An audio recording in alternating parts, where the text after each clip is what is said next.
भारत की nuclear capacity तो सबने देख ली, लेकिन इसे वेस्ट नहीं जाने देंगे। तुम सबका भी इसमें फायदा कराता हूँ। तो मैं कल रात बैठ के कुछ एनालिसिस कर रहा था और मैं सोच रहा था कुछ ऐसे स्टॉक्स होंगे जो लोगों के लिए यूजफुल होंगे, जिससे लोग फाइनेंशियली भी अभी इस न्यूज से फायदा उठा सकते हैं।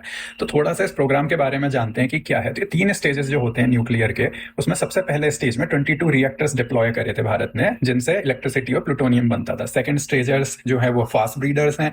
इसमें इतना ज्यादा बनता है जितना वो कंज्यूम करते हैं, उससे ज्यादा वो बनाते हैं। तो ये बहुत बड़ा लेवल अचीव कर लिया है भारत ने। और थर्ड स्टेज में थोरियम यूज होगा, जो कि भारत में बहुत ज्यादा एबंडेंस में है। बाय द वे मैं बता दूं, फिर से लोग बीजेपी कांग्रेस करेंगे, कांग्रेस के टाइम से हम थोरियम फालतू का दे रहे थे और अपने देश का लुटा रहे थे।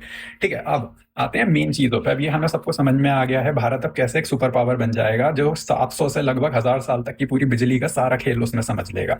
अब मैं आपको कुछ स्टॉक्स बताता हूँ और उनका एनालिसिस बताता हूँ, जो आपको इस सब न्यूज से फायदा देंगे, और उनके पीछे की रीजनिंग भी बताता हूँ कि वो क्यों चुना है। तो सबसे पहले स्टॉक जो है वो L&T और BHEL, भेल, भारत हैवी इलेक्ट्रिकल लिमिटेड है। इसका रीजन क्या है? क्योंकि जितनी भी हैवी मशीनरी बनती है सारी, ठीक है, और जो सारे पार्ट्स बनेंगे वो ये कंपनियां बनाती हैं। और अब जब ऑफ कोर्स हम इसमें आगे बढ़ रहे हैं, तो इन 2 शेयर्स की बहुत जरूरत पड़ेगी, इन कंपनीज की जरूरत पड़ेगी। दूसरा है आपका भारत इलेक्ट्रॉनिक्स और डेटा पैटर्न। अब क्या होता है, आप ये समझो कि जब इन सब के लिए आपको इलेक्ट्रॉनिक्स और ब्रेन, जो कि सारे पार्ट्स हैं, जो सारी चिप्स हैं, वो सब भी चाहिए होंगी, वो ये 2 कंपनियां हैं जो बहुत अच्छे से मैनेज करती हैं, और इसलिए इनके स्टॉक्स जो है वो बढ़ने की बहुत संभावना है।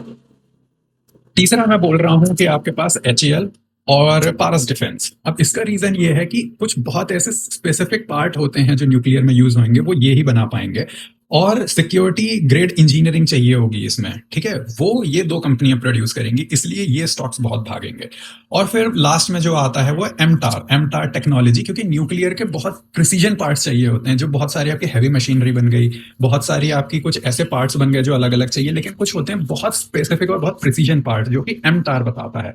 तो इसलिए मैं ये बोल रहा हूँ कि ये स्टॉक्स जो है ये आपको लॉन्ग रन में, अब शॉर्ट टर्म में मैं इसमें कुछ नहीं कह सकता, क्योंकि मार्केट मैनिपुलेट होता रहता है, बहुत आप जानते हो, सीज फायर हो गया, ये हो गया, वॉर हो गया, लेकिन लॉन्ग टर्म में हम 100% श्योर ये स्टॉक जो है ये आपको बहुत बड़ा फायदा देंगे। तो इस वीडियो को देखने के लिए बहुत बहुत धन्यवाद। जय हिंद, जय भारत।